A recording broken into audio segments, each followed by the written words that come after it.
All right, it has been a few days. I have played my first game of the new edition of 30K, and I wanted to share some thoughts about it. I also have some pictures related to the game. I'm probably going to go through. I'm not going to go through it bit by bit, but where I want to highlight certain things that either occurred or just kind of discuss it, we'll do all of that. Okay, so I thought about how I wanted to do this. I'm still not even sure if I'm going to attach this to the previous one. I might just do it as two separate ones and just release them like the day after each other. We'll see.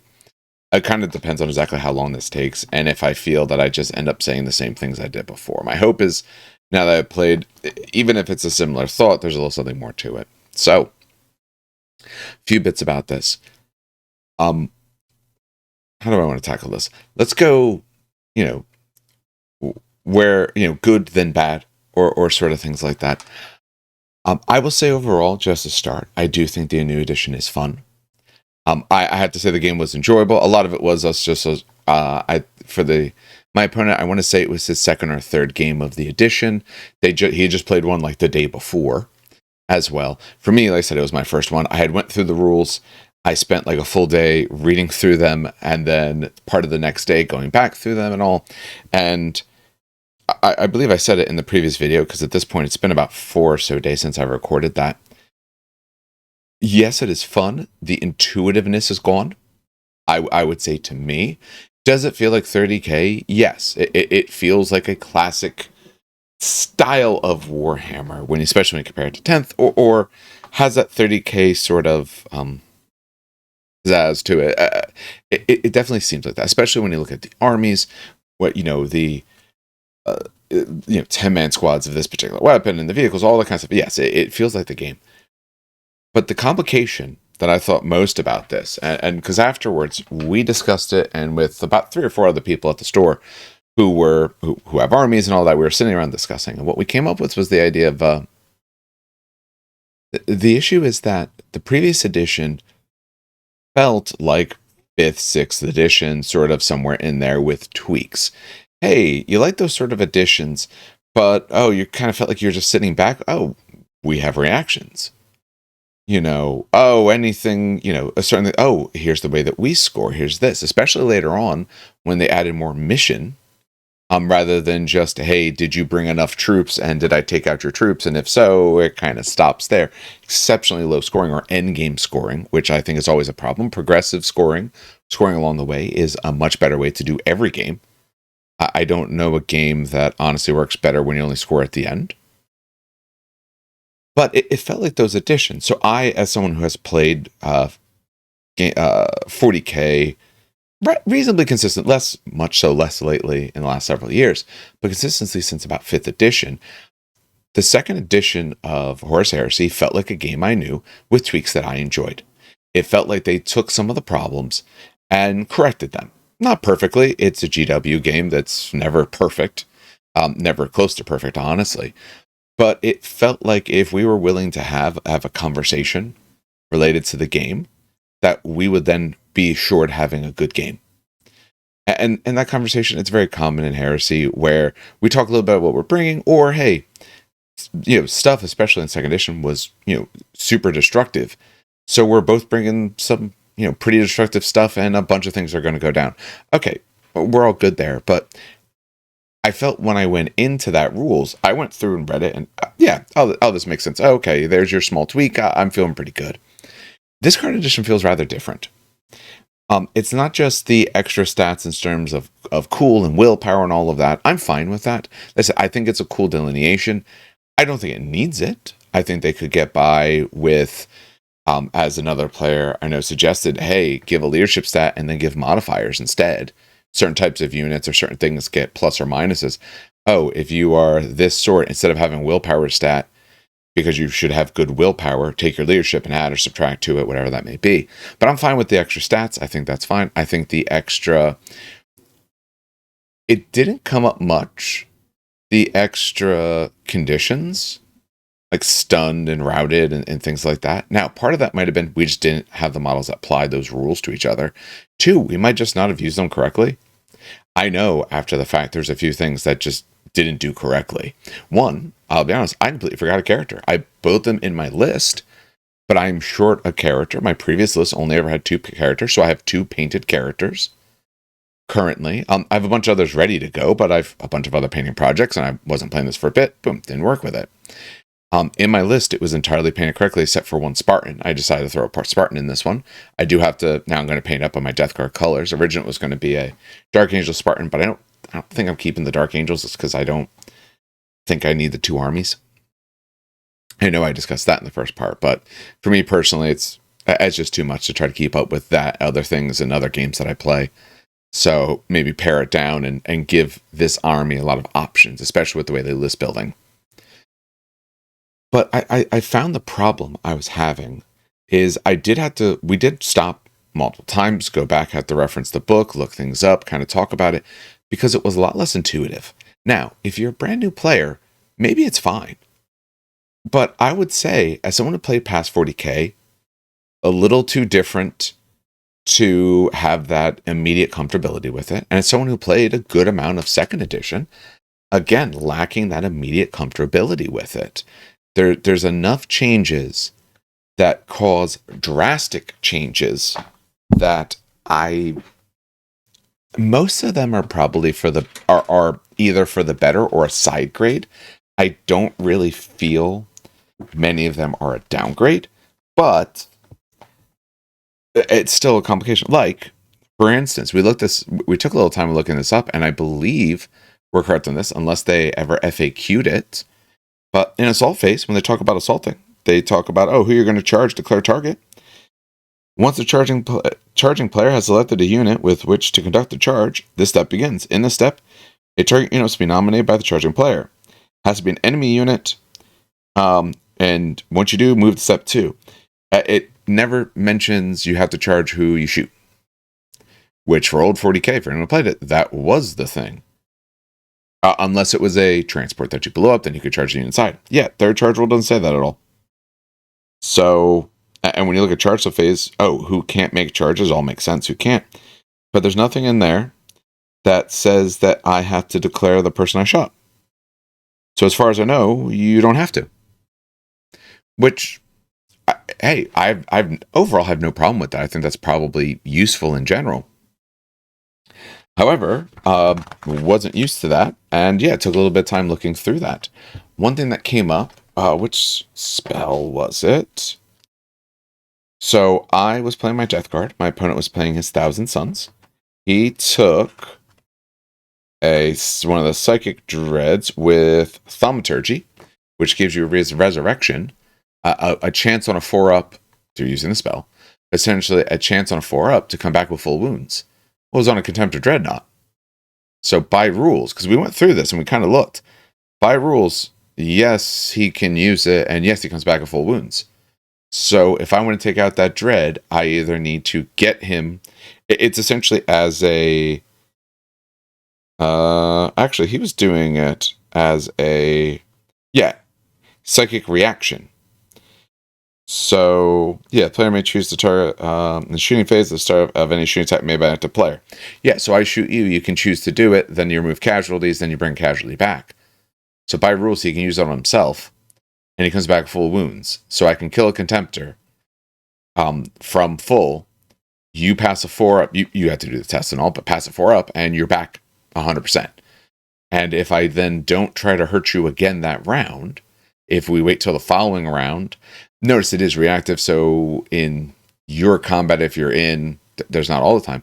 Or actually, it's specifically shooting. So if I take you out in close combat and all of that, but otherwise I can keep coming back. That means if I don't prepare well for that, you might have a Contemptor that just keeps coming back. Certain things like that, where if that's the intention, that's fine. It sounds crazy to me. 100% crazy.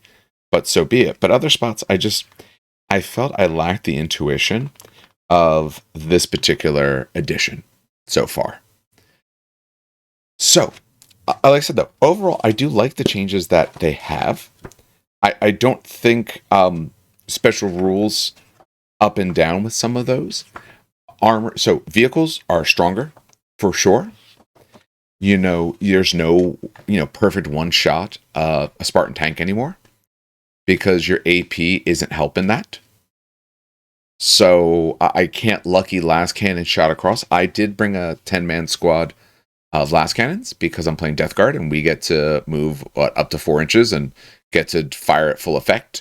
So we get to do 2 damage weapons. Although, if you don't care about the heavy part, and theirs is heavy for the damage, if you don't care about the heavy part, everyone can do it now. We just are a little bit better, because heavy doesn't make you snap shoot anymore. And again, if I make any mistakes on these rules, please correct me in the comments below, and I'll pin a comment with any alterations that people mention, because this is my having went through it, a few of us having talked about it, and it's 100 some pages of rules. We obviously could have made mistakes or something missed, either because we apparently forgot how to read that day, or because GW doesn't always position their stuff the best. They might mention something in one paragraph, or here's almost a throwaway line, but its use doesn't occur for pages later. But with that, I shot 10 last cannons at like a Spartan, and I think I did 6 wounds to it or so. Because one, okay, it's toughness 14, I'm strength 9, so I still need the 5s or 6s. I don't glance anymore, because as Armor Bane doesn't give you an extra die to get through someone. It just means that you don't glance, you go straight to pens. But pens don't do status effects, which means if I'm penning your tank but not blowing you up, because I'm just into enough hull points essentially to it, because I want to say it's 10 hull points, I did 6. Which means for all intents and purposes, you're still 100% effective. So in the past, where a 10-man last cannon squad would down that Spartan, assuming okay dice rolls, but if I got a single 6 in there, then on a 5-up, I've destroyed you. And even if not, there's a good chance I mobilize you or shake you so you're not shooting nearly as well. You're snap shooting essentially on 6s the following round with your weapons and all of that. A 10-man squad would effectively disable it, if not fully, enough so I don't have to worry about it. Next turn, take it out. Now, you are a lot more survivable. Armor 14 is very, very strong. Melta. So, like, I had a squad of multi-Meltas, because, again, it's Death Guard. Those are the 2 squads I normally run, if not Volkite. Big Volkites. But with that, I'm only strength 8, under certain conditions, strength 9. Going against that vehicle, I'm not getting the 2 dice, and I don't have a +2 on a chart to blow you up. I'm not blowing you up essentially on the other one it would have been a 6-up, not the 5 and 6, but on this one on a 5-up, I'm just doing some hull points. Now I have ways to do a ton of hull points, and also Meltas are still great. But against vehicles, that one random like Melta long range shot isn't taking you out anymore. I remember the previous edition plenty of times, my Contemptor long shot a multi-Melta, which was 2 shots before, now they're down to 1. But essentially, or that maybe that was just Gravis multi-Melta. I thought all multi-Meltas were 2. I could be wrong, though. But random shot of multi-Melta, boom, take you out. Doesn't happen anymore. So survivability of tanks is great. One, it makes tanks better. That's honestly, to me, I like that. I do enjoy tanks, and it was a sort of thing of, oh, you got to go first, and you can see my tank. I'm probably losing 1 or more of those tanks. Not so much anymore. Or, if so, you're dedicating probably tons and tons of firepower to me, assuming you have that sort of anti-tank firepower. In my list, I tend to run high anti-tank firepower. So, tanks are better. Marines are probably reasonably the same. In some ways, Marines are probably technically worse, because you can't take a 2-up save sergeants anymore. That does help weapons that are AP3, because your opponent is not going to just shrug everything off like they had been doing before. I can't tell you how many times I played a game and someone just happened to roll a lot of 2-ups and they shrugged off like 10, 12 wounds. Obviously, you can always fail on the first roll. I did at one point play against someone who had in 40k had an Archon, who had like the 2-up invul save essentially field, and the first die roll he rolled a 1. That all happens to us. For other things that came up, mostly just trying to stick to good or different. Like I said, the rules parts I thought were fine. I do like the missions. We played the first mission, not taken hold. There it is. Part of battle, 4 rounds. So I know they went to 4 rounds through some of the books in 2nd edition. I didn't play those so much. I did play them. I didn't play them so much because in a lot of the ones I was doing when we were doing campaigns or tournaments and stuff like that, we just played either our own missions or made up missions or other stuff, and they tend to be like the 5-6 round thing. The 4 rounds is a tighter game. It is a faster game, but both, not even just in terms of time spent to play the game, obviously, but also just in terms of what do you need to do? You better be doing it quick. Like I never got, the mission we played, we had the 3-pointer in the objective, the middle, and we essentially both had a 1-pointer sitting in our own deployment zones for all intents and purposes, the way that came out. But with that, I never even got close to his side. I would have had to push. I probably could have done it with what I had, or maybe, and this could be a problem with my list building. I went with a previous style of list. Maybe I need a new style of list, something that gives my Death Guard some really good speed and things like that. I do have a box of bikes upstairs that after I paint some more Conquest, maybe I can work on those. Through the next week plus, I'm just going to be painting a whole bunch of Conquest. I do like, where is, obviously I still have the initiative counteroffensive. Hey, are you going second and you're like losing bad?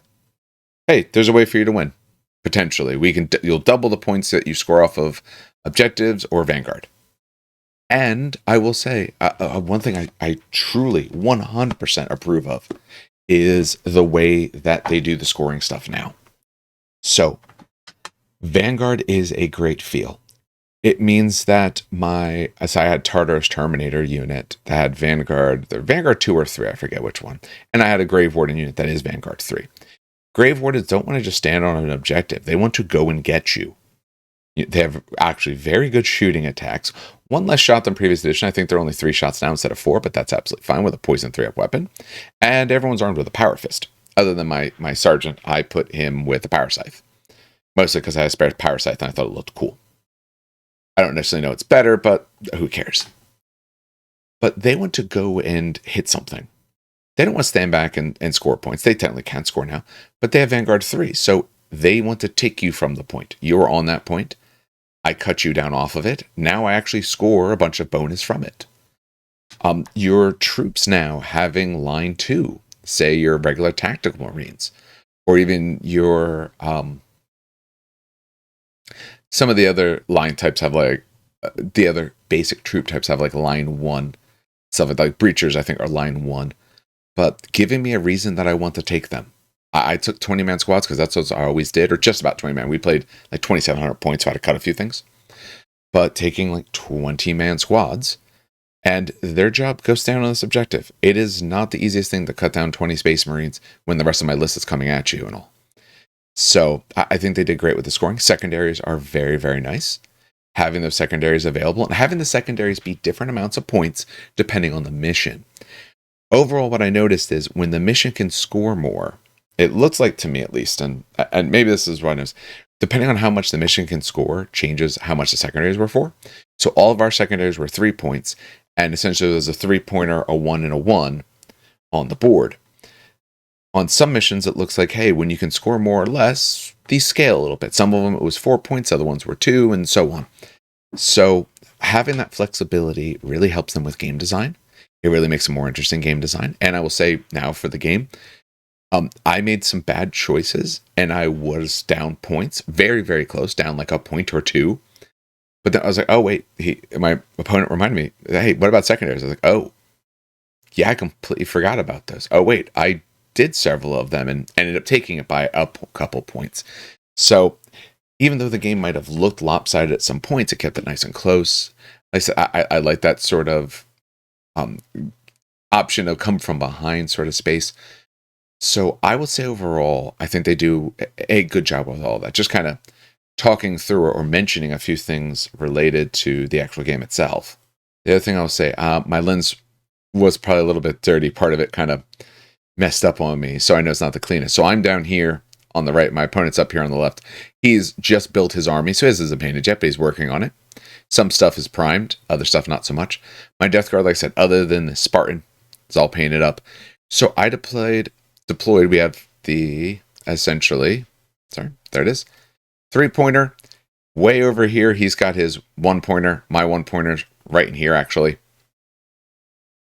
But effectively, when taking a look at this, then 19-man squad here, squad behind him. Maybe we need a little more of a terrain. Hide my heavy weapons so I can walk out. Try to hide my tanks. Because what is actually very nice, we called all of these ruined terrains We said the ruined terrain was medium, which means you can't shoot through more than 3 inches.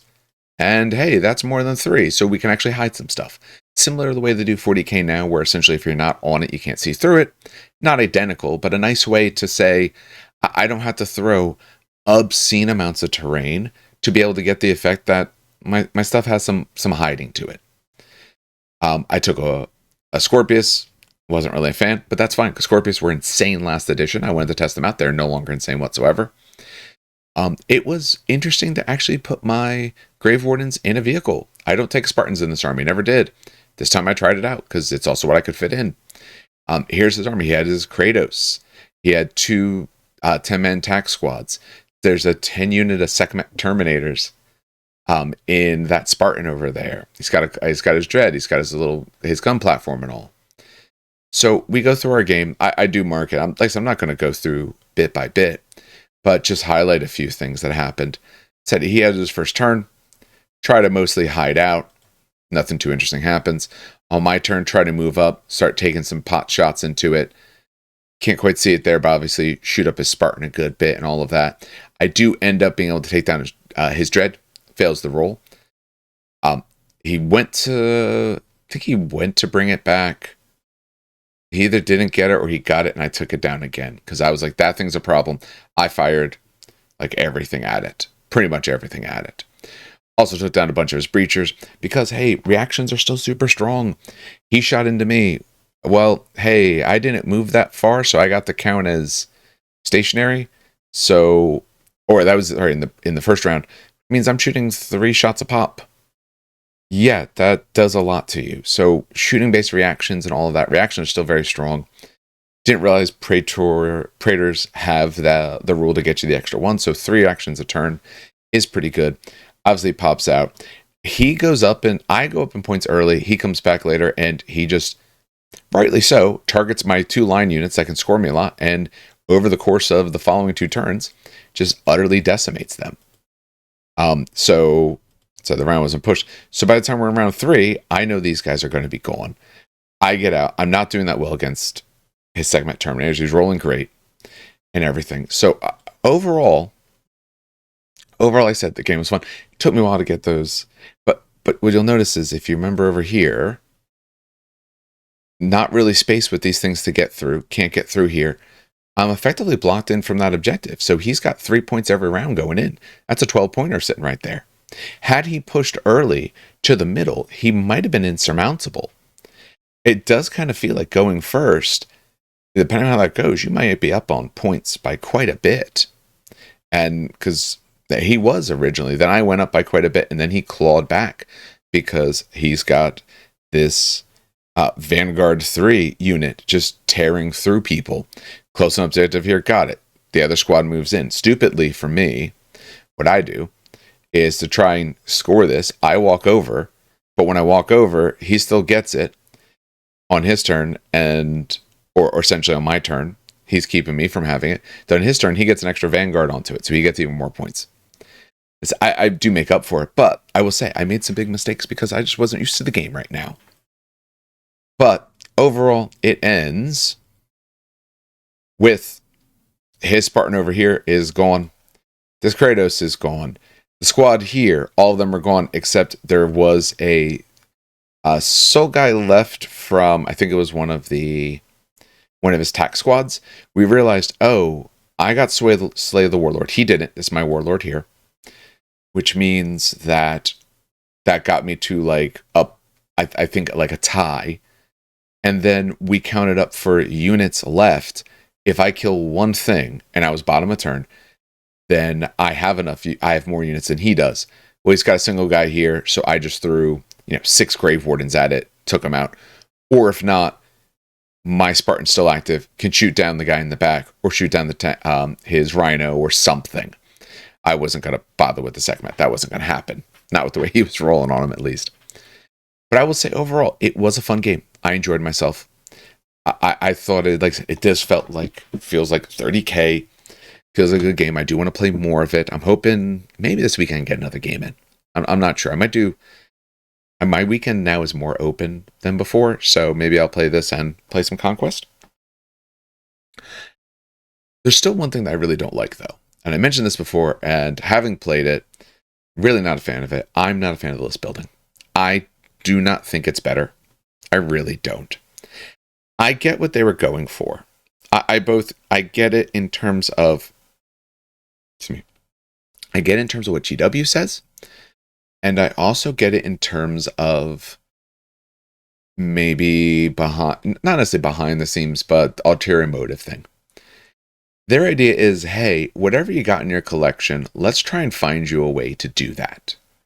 There's a way in which you can play this army, whatever the army is. I have a very big problem with that. And one, like I said, I think there's also some of that involved of, hey, if we make list building complicated, you can't take what we would consider a standard army. Then maybe you have to get some more stuff. And I feel that way afterwards. Oh, I might need to pick this up or this. Like I need some more options. I need more characters and all of that. Here we go. This is from someone posted this on Reddit just to kind of have it up to be able to talk about it a little bit more. Okay, so here's why I don't like it at all. One, my previous army that fit in a Force Orc doesn't fit this even remotely. It's not even close. Okay, so be it. They want you to try some different things or open up list building. I'm not sure it truly opens it up. 3 fast attack, 3 heavy, 4 elite, stuff like that. I don't know how that didn't open it up. Maybe part of the problem is they don't want squadrons. I can see that then. The fact that, like, I'm not going to ever, I don't know about taking my, 3 saber tanks, because I have to take them individually, where before they were 1 slot. So I can see the necessity of, if you're going to remove the squadron rule, effectively, maybe there's some spot where you can do it. As far as I know, you can't. But if you're going to remove the squadron rule, then that automatically means that your Force Orc can't work because you might not be able to take enough. If you took a set of Predators before, well, now that's like 2 choices of your 3. You're just not going to make it anymore. Okay, so they got to do something different. When we look at the base, your base is, high command, so essentially Praetor type thing. Command, regular leaders. Troops, which is essentially your line type scoring style troops, and then transports to put these people in. That's what you start with. Okay, that's all well and good, and you're only going to get these other things as you take characters. So theoretically, right off the bat, if you filled this with 4 characters, you would get 4 choices. Now, there's a way to get a few more. If you look at the prime slot, in a detachment, one of the prime slots can give you the logistical benefit of select a single thing, and you can take essentially 1 unit from whatever you feel like. Now, if you take a prime slot from a different detachment, you may do that again. So each of these benefits that benefit can only be done once per detachment. But if you look at the auxiliaries, the main ones that you take, they don't do that at all, which means you have to look at apex detachments, which only come from your high command. So if I take a high command, if I take the combat retinue, the officer cadre, or the army vanguard, then that's a way to get an extra logistical benefit. They're mentioned down here for Liber Hereticus, and obviously there's one for the Astartes as well. I think they're mostly the same, and your own army will have one. The special detachment for your army almost feels, not that's a necessity, but if you can fit it, you probably should, because they might have a primary detachment, and it usually mixes up the units that you might be taking anyway. Although for some of them, I know, like my friend was talking about the Emperor's Children one, it takes like speeders, or he doesn't take those. Certain fast attack choices, whatever it was. That's not just what he takes. He takes other stuff. It doesn't really help him then. So I was finding I had to take certain characters just to make this work. So I had my Praetorian, of course. I have to scroll. I take a sorry, I have to take a look. Centurion. I think a Centurion almost feels a necessity because he opens 2 selections instead of just the 1. I also take a Siege Breaker, and my other character, I forget what I took. No, sorry, that was my 3, but I didn't actually have a Centurion on the board because I forgot about him. So I'm taking more characters Cool. But I'm taking that, and if I take that, I didn't take an Apex detachment. That got me essentially up to 4 detachments, and a logistical benefit is what I took so I could take something. But I was, when we take a look at this, okay, your first strike is like 2 fast attack choices. Your shock is 2 units of essentially Terminators. Your heavy support is a single dread. So you want more dreads. Well, logistical benefit could get you a dread, or one of these guys gets you a single dread. So I found it more confusing and more restrictive. I felt less restricted in the Force Org chart. Like I said, without squadrons, okay, I get it. Maybe there's a way they could have altered that. I don't see how this is better. That's my main problem. And maybe I'm missing it. Maybe I had to go through more. Maybe I had to build additional lists.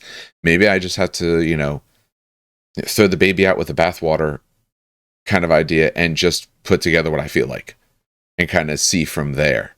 Say, oh, here, let me plan to fill this thing and this, and let me see what kind of cool lists I can build with that. But I would say overall, it didn't feel better to me. I don't really think it did. So, and it's not easier. It is by far more confusing. Both I felt that way as well as other players. I think the previous version, Horus Heresy, has become more so than it probably was before, the game for the not uninitiated. Before, if I had to teach you Horus Heresy, I can teach you a Force Org chart really simple. Hey, this is the types of units these count as. Here's how many are allowed. Boom, we're good to go. We can easily play it. This is a complication to try and teach. Little bits of rules nuance are complications to try and teach. Going through the challenges, though I think challenges are awesome, it's a complication to go through and teach. At the end of combat, you don't just run away and catch people. There's some options, choices. A cool thing to have, but a complication to go through. If you're a previous player, once you kind of get over the hurdle of the alterations here, I think overall you're going to have a better game. I truly feel that. I think once I'm fully comfortable with this, I think it's a better game. Mostly because granularity was added in good and useful ways, and some simplifications, not this building stuff, but in other spots, good simplifications were done. Things just that remove essentially fights. Oh, the terrain. Hey, is it medium terrain? You can't see too far through it. Stay on the other side. You're fine then. We don't have to do this. Is there a small crack in a window to see? No. Here's how we're going to do it. We're just going to make it a little bit better. So I do think it's a better game, 100%. But I think the parts that I don't like are rather strong. List building is the biggest one. I don't like it. I said, now, maybe when I build those bikes, maybe when I put together that Xiphon that I have upstairs that's been sitting there for, I don't even want to know how long. Minimum of a year. No, over a year. It's been sitting there a while. But maybe when I do some of that stuff, maybe I'll feel better about it. Maybe I need to go through and just make a variety of lists and try to have different themes or plans in mind. Maybe I just, what GW will love, maybe I need to buy some more tanks because, hey, armored support, I can take 4 in there. This army, I technically don't. Actually, other than my Scorpius, I don't actually have tanks because Land Raider type things are the heavy transport, not armored tanks. They count as different. So maybe I got to grab a couple tanks. Maybe I got to grab a couple Predators. I was taking a look at the Aqua Bombards or something like that. Sicarans, wherever it may be. Maybe it's just what I have. And like I said, let me know in the comments. Do you feel differently? Do you think with what you have, do you like this better? Does it giving you, we were sold to us that this gives so much more openness to what you do.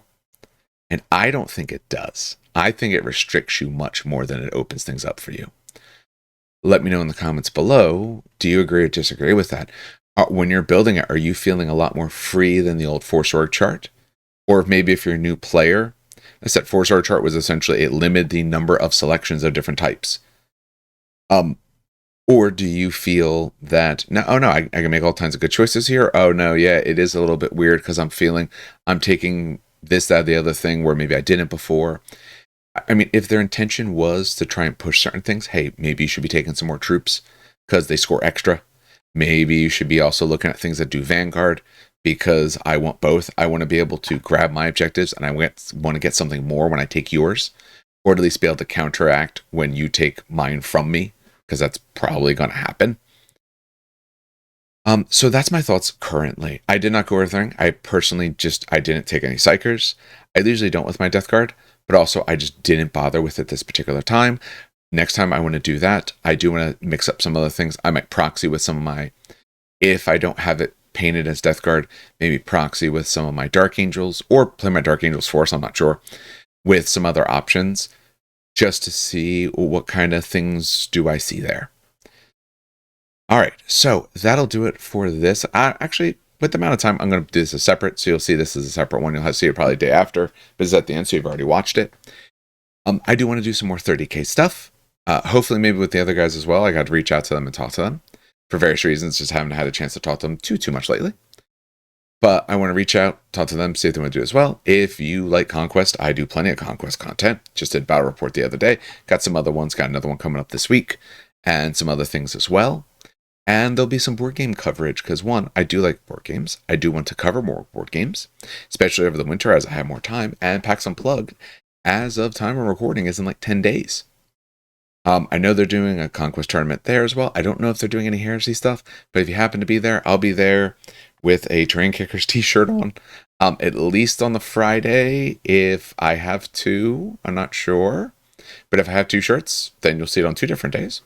But I'll be there the whole weekend with my wife doing, and some of my family goes as well, board game stuff and all of that. I will be stopping by all the miniature areas, both to see. I might enter something in the painting competition. I'd like to, but we're not staying. We're driving in because we're going to stay at my sister's house instead, which means that I have to transport it around, and I'm not sure I want to transport a model, like a single model.